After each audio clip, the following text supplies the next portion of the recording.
Kama umewahi kuona mtu alipata pesa, heshima au maarufu ghafla, halafu baada ya muda mfupi akarudi kuwa mtu wa kawaida au hata kuishi maisha magumu kuliko yale ya awali, basi video hii ni kwa ajili yako.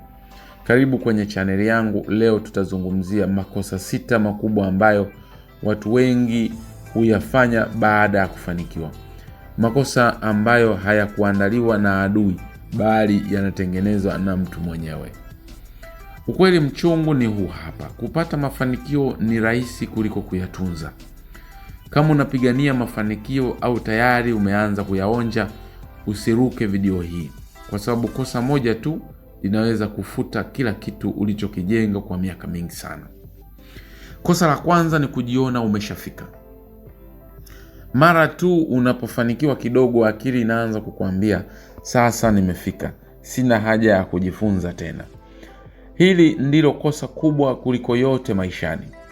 Watu wengi huacha kujifunza, huacha kusikiliza ushauri na huacha kujirekebisha. Mafanikio hayapendi kiburi. Ukipanda mti wa mafanikio alafu ukakata mizizi ya unyenyekevu, basi kuanguka ni swala la muda tu. Watu waliodumu kwa muda mrefu walibaki kuwa wanafunzi hata walipokuwa juu. Kosa la pili ni kubadilisha maisha kupita kiasi. Pesa au mafanikio yakija ghafla, nyumba kubwa ghafla, marafiki wapya ghafla, matumizi makubwa ghafla, lakini mapato hayajakomaa, watu wengi hupandisha maisha haraka kuliko nidhamu. Matokeo yake inakuwa madeni, stress na kuporomoka kimya kimya. Mafanikio ya kweli hayapigi kelele.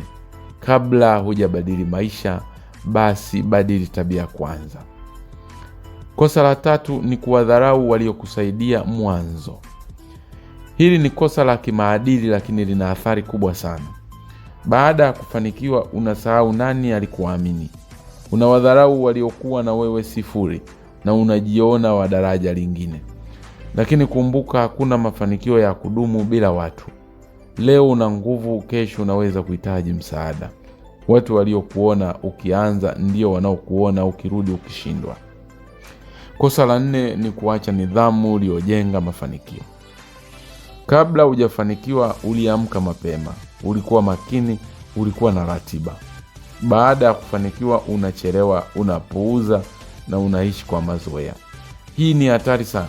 Kilichokupandisha ndicho kitakachokuweka juu. Ukiacha nidhamu, mafanikio yanaondoka kama kawaida.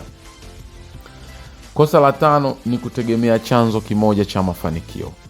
Watu wengi wakifanikiwa, hii kazi au biashara inanitosha maisha yote.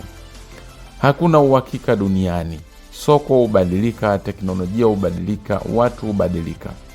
Mafanikio ya busara yanajengwa kwa akiba, maarifa na vyanzo zaidi vya kimaarifa. Usingoje kuanguka ndio uanze kufikiria mbadala. Kosa la 6 ni kusahau maadili na misingi. Mafanikio yakija, unaanza kusema uongo, unakuwa na tamaa na unavunja misingi. Lakini ukweli ni huu: mafanikio yasiyo na maadili hayadumu. Unaweza kupanda haraka, lakini utaanguka vibaya zaidi. Mafanikio sio mwisho wa safari, bali ni mwanzo wa vita mpya. Sio kila mtu anayeanguka ni kwa sababu hakujituma. Wengi waanguka kwa sababu hawakujua nini cha kuepuka baada ya kufanikiwa. Kama video hii imekugusa, basi like, subscribe na share kwa mtu anayepigania mafanikio. Na kumbuka kitu kimoja: mafanikio ya kweli ni yale yanayodumu, sio yanayovutia macho kwa muda mfupi. Mimi nasema asante, tukutane kwenye video inayofuata. Bye bye.